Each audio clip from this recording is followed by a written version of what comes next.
Hey.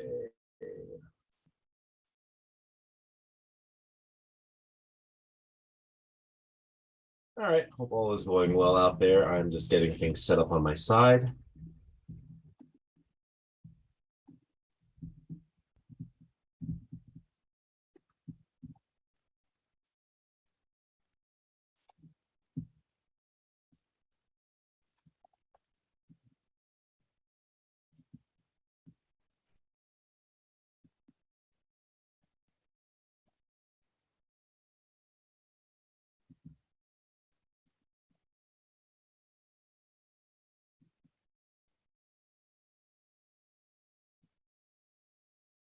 Okay.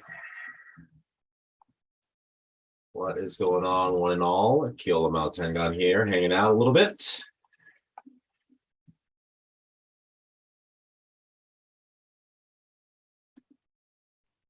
Hope all is going well out there. I'm just finalizing a few things here on my side.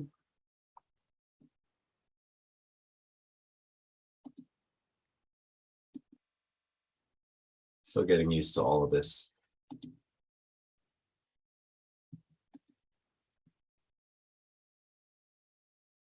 All right. Well, I hope all is going well out there in the world. I am just about ready.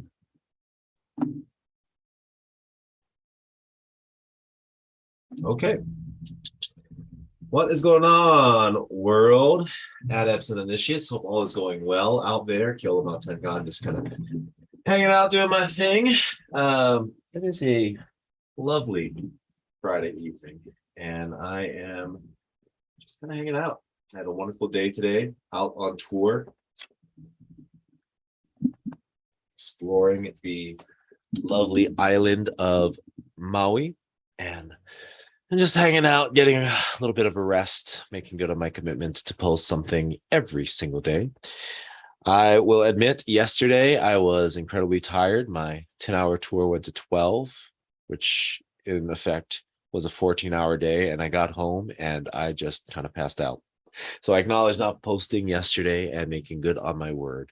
Yet one way or the other, I have committed to really embracing this role as not just a wizard, also as someone who is committed to positively impacting and influencing human consciousness. And when I talk about this whole concept of me as a wizard, I better explain that a little bit, because that's a little vague. And one thing, though wizards can be cryptic AF, that can happen is that I feel it's important to talk a little bit more about what it is that I feel this concept of not just quantum wizardry, of wizardry in general is, and how that is relevant to who I am. All too often, I feel like we ask, who am I? Yet who I am is quite clear to me. So, what is a wizard, huh? We look at that in terms of the Gandalfs and the Harry Potters, these figures who are steeped in mystery and in magic. Yet, if we look at just the fundamental aspect, the word itself, wizard, it implies a certain degree of wisdom. And as we look at the different words in different traditions, ultimately comes back to speaker. A speaker of words, of prophecy, of spells. Yet the role of the wizard is one that is to give voice. And I would say often to things that are largely unseen, yet ever experienced. Experiences that are very visceral and at the same time intangible. And so as we really allow for this space of magic, if you will, to really be present. It's something that's very interesting because it's an archetype, right? If you talk about archetypes, these sort of universal figures that exist, that there's a certain purity to. And with that, then, are now more than ever needed. So many things are happening in the world and things are changing at such a velocity, whether we look at just the emergence of AI, artificial intelligence, and where it was last year to where it is this year. I have a friend and she's very much seeped in technology, has been on the forefront and pioneering the usage of artificial intelligence, largely around professional development and sort of workflow efficacy. And talking the other day about, how I can leverage some of this, because I haven't been as big into the actual usage of it. I've actually been very cautious about it. Yet had a really good conversation around it. And in talking about it, where it's gone in the span of a single year, where the things that we are capable of doing professionally, personally, however we decide to utilize this, if we decide to utilize this as a tool, just how quickly it's developed and just the speed of its progress. Whereas things last year may have seemed almost unheard of, sometimes even unthought of in terms of how AI can be leveraged. This year is just kind of commonplace. Content production, writing, workflow. I mean, all these different types of things, there's now an app for that. And so the speed and velocity and also magnitude of how things are expanding, unless really grounded in and guided by wisdom, can have some pretty dire consequences. Looking at even figures such as Elon Musk and talking about the rate of and the velocity of technology and how quickly things are developing. This is by no means a cautionary tale, yet it really is something to really bring to home that there's a certain level of consciousness that can really support in and really help to guide, in a way that really is real, meaningful, and powerful. I think about my boys, right? And allowing a certain degree of spaciousness to allow them to, figure things out on their own. And inevitably, they'll hit a point where they get frustrated. Drake the other day got in April a Rubik's Cube for his birthday. So he takes it and he opens it. And I was in the kitchen cooking. And I just started to hear, I hate this. I kind of let him do his thing, kind of go through his cycles. And then finally I come out. He's just like looking at this Rubik's Cube, like teething with frustration. And then he starts to get really, angry, not at the cube, at himself that he did this.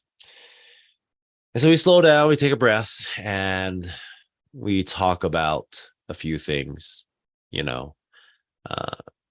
that it's sort of the point of it is to be a really, can be a very difficult puzzle. And that we do this like we do everything, just one step at a time.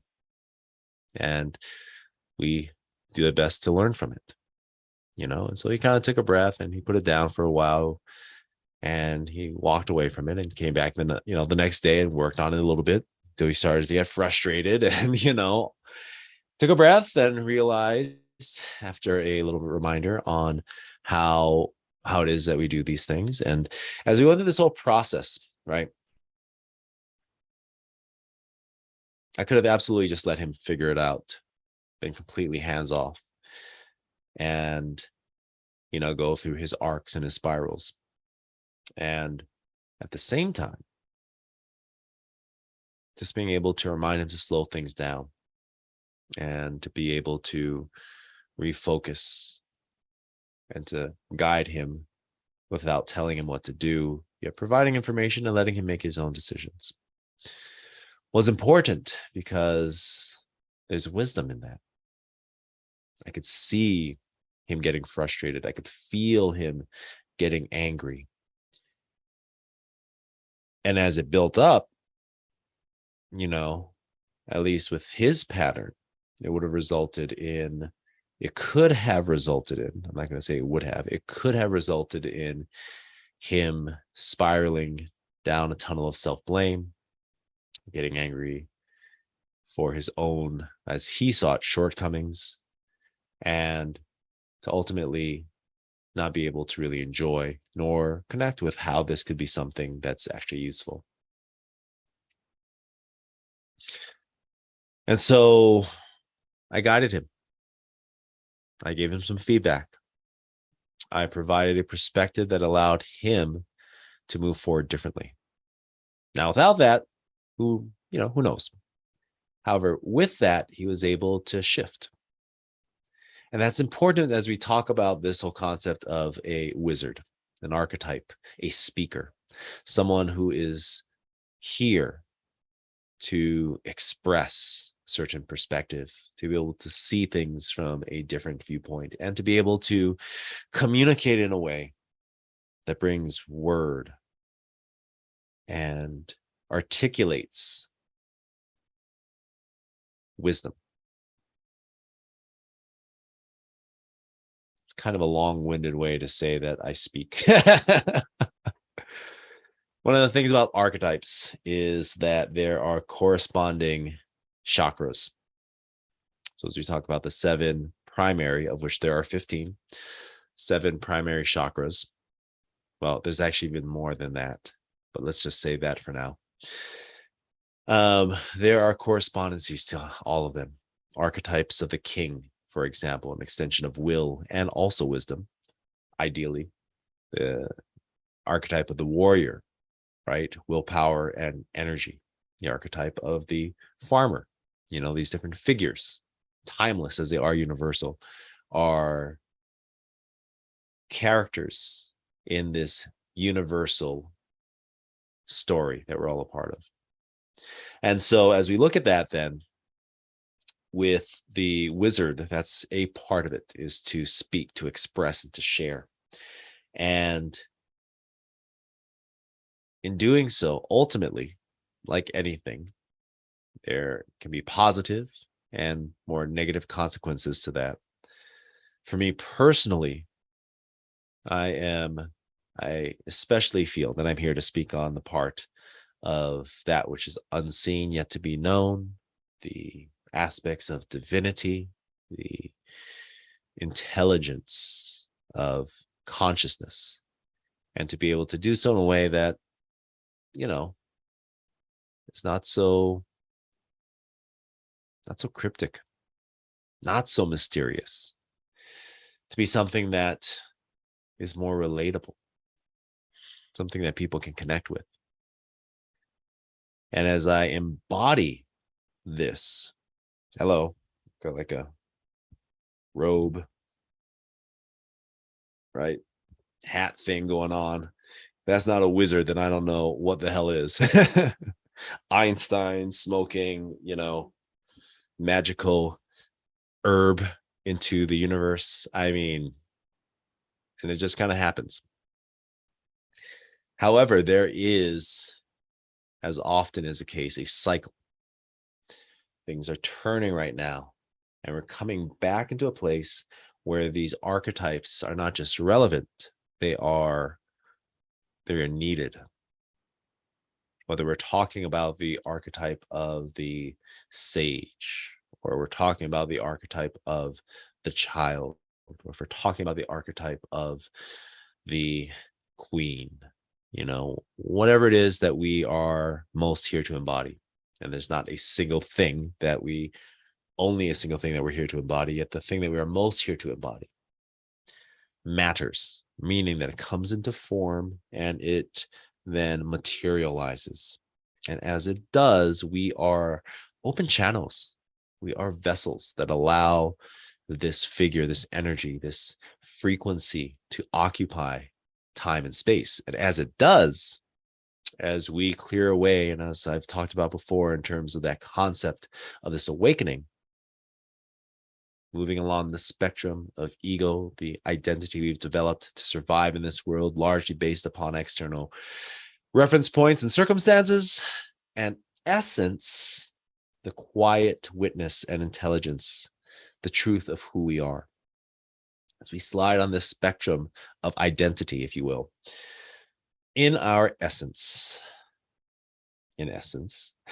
are these archetypes, the representation. Yeah, the representation of the very principles of creation. And so you, like I, have dominant archetypes. You, like I, are meant to embody this energy, to be this frequency, and to express this into the world, to share it with others, not by anything that you have to do, not by anything that you are tasked with, by simply being. And there's something in that. We often do so much that we do not often create enough time simply to be. And so take that time for yourself, for others, to allow yourself to experience what that is for you. I'm putting on my glasses because I am tempted to see something right now.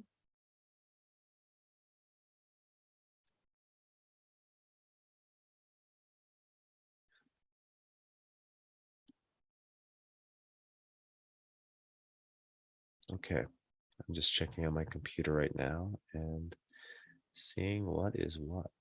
I'm still figuring all of this out. I'm live on Zoom. I'm broadcasting to YouTube. This is all still relatively new for me. Okay. All right. Well, let me think.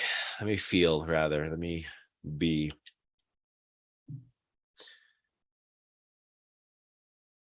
So if this is the archetype, an archetype that I embody,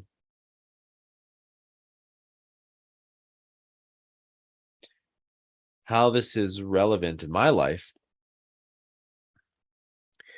is that the more that I do this by simply being,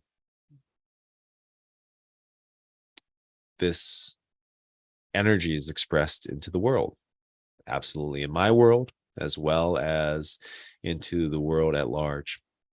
And as we go through this cycle, is this reemergence of these sort of pure, classic, and I would say powerful archetypal energies, then we begin to shift things in the world, right? We begin to change things in a way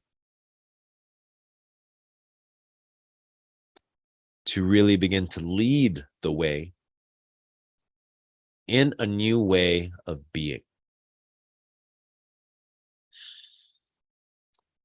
And that's important because, as we look at what's happening in the world, it is a time of shift and change and transformation. And while it can seem highly destructive at times, kind of dismal in terms of what's going on, there's a lot more to it.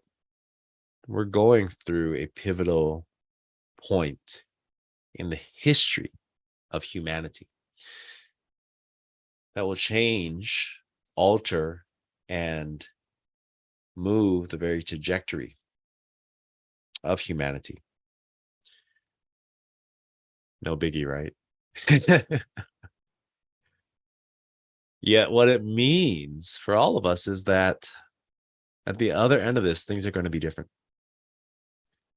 And if, not even if, when we have not just the capacity, the trust in the movements and the new flows that are emerging, the things can really get to be incredible for each and every one of us. I mean, quite magical. And what happens when we expect magic in our lives are miracles. And that's something that is incredible to behold, to witness.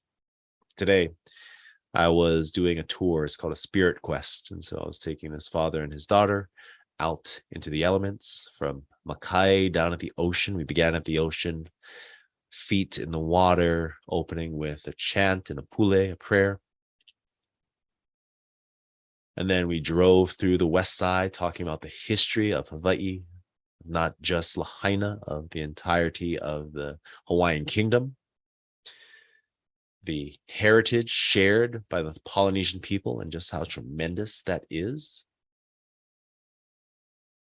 Made our way into a coastal hike. So slowly started to go Makai from the water's edge itself to the very shores of our reality. And went up a little bit on a coastal hike. Beheld fish ponds, jumped off of a freaking rock that was like 30, 40 feet high. I mean, it was pretty freaking high. And it felt tremendous, like just jumping off and the body tensing in that oh shit response, and then closing in and plunging into the water. And then coming out feeling amazing. Rounding off from the west side onto the north side, and then going to another beautiful beach, immersing in that water and just play. And then continuing on our day, moving where eventually we ended up at the top of a mountain ridge, looking out on Maui itself and just beholding how miraculous, how marvelous this place is. And that's why I really enjoy, especially being able to support and sharing the mana and the aloha of this place called Maui with others, because there is a sense of wonder that I experience that's rekindled when someone has never been to a place. I feel it with my children. I feel it with people that I take out into and around Maui. And I tend to feel that in my own life, on my own as well. Because when we approach life in this place of curiosity, when we allow ourselves to just bask in a moment, when we immerse in the sensation of awe, it's incredible. And how incredible can life be when we allow ourselves the spaciousness to, rather than run from here to there, instead of always being in a rush, to just pause, to witness another person, another being,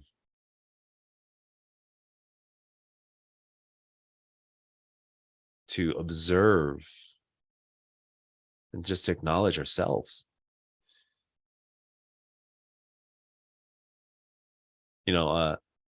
Thing about aloha, even though it's often thrown around very generically as a greeting,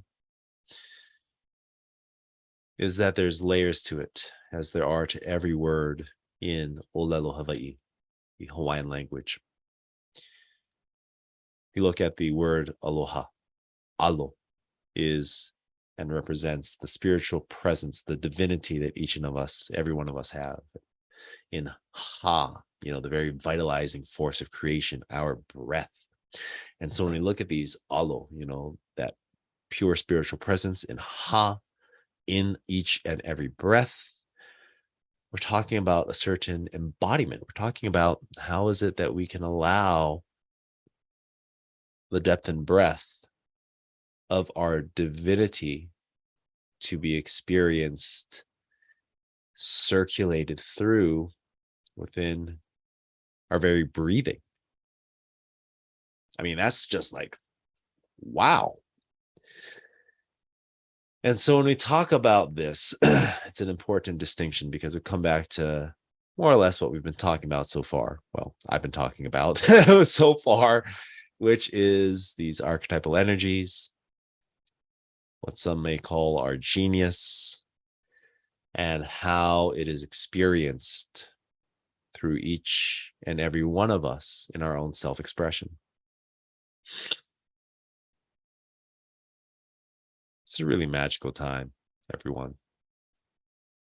I'm super excited. I'm super excited about all the things that are happening. And we are at a point where we are going to, it's a breaking point. That much is certain. For some, it is a matter of breaking down. For others, it is a matter of breaking through. And sometimes it's both. Sometimes we got to break down to break through.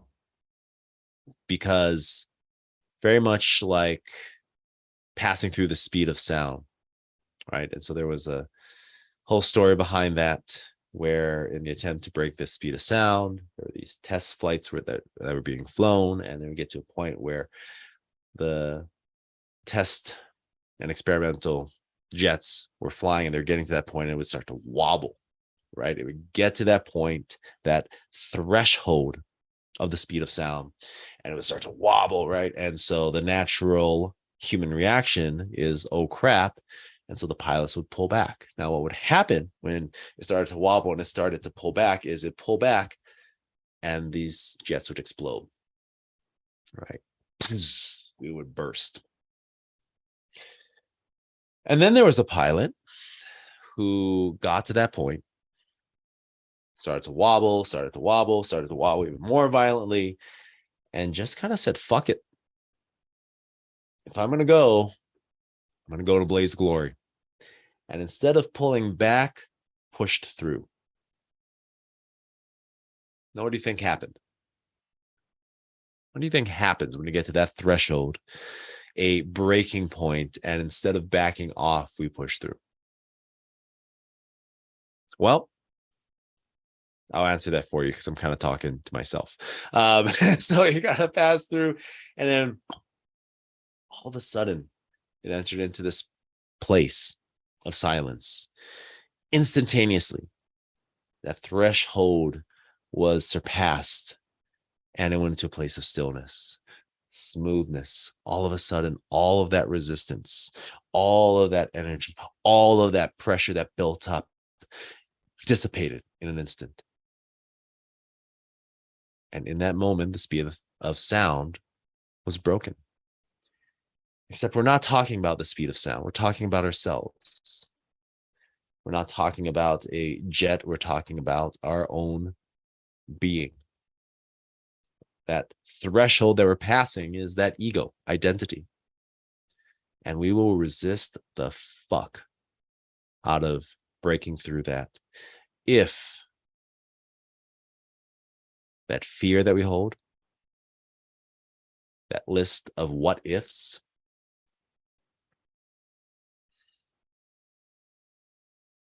if we are unwilling to move into a place of high uncertainty, then yeah, we'll pull back on the throttle. Yet what happens when we just kind of say, fuck it? What happens when we hold a certain degree of faith, an openness, a curiosity?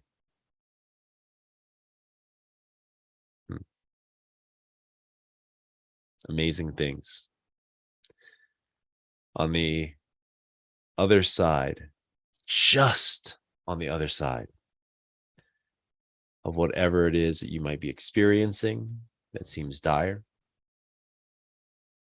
whatever trial and tribulation you may be going through, just beyond that,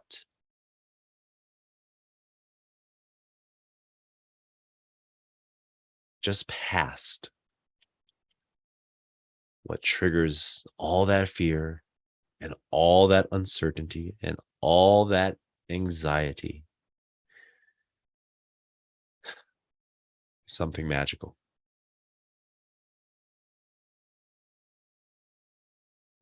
So on that note, I'm going to end my wonderful wanderings for tonight. I'm pretty tired, back-to-back days of touring, and I am ready for some rest. That is it for now, though. Love and aloha. Take care, and ahui ho.